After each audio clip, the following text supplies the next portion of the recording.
Et à partir de 2013, il revient définitivement dans l'agence de Nancy.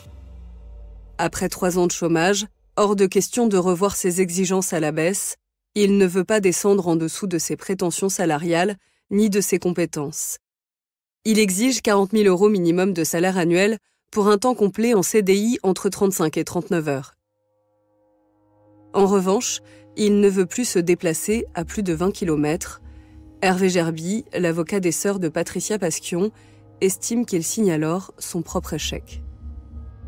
Là, s'il ne trouve pas un emploi, c'est lui. C'est lui qui, par sa prise de position, décide de ne pas suivre un certain nombre de propositions qui lui sont faites. Donc, on comprend à la lecture de ce dossier que les échecs passés sont des échecs personnels liés à son incapacité à intégrer une entreprise, à intégrer des process, à faire son travail correctement. Et quand il est en période de demande d'emploi, son incapacité à trouver un emploi n'est liée qu'à sa propre personnalité, qu'à ses propres exigences.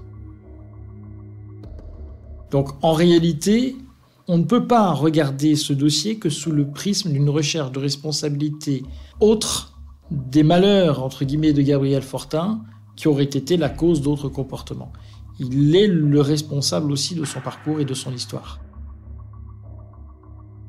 Donc il y a en réalité l'impression, pendant un certain temps, qu'il n'y a pas de véritable volonté soutenue par Gabriel Fortin pour trouver un emploi et sortir de sa situation, qui est une situation de précarité, parce que lorsque l'on est le 28 janvier 2021, nous sommes en face de quelqu'un qui est en situation de précarité sociale.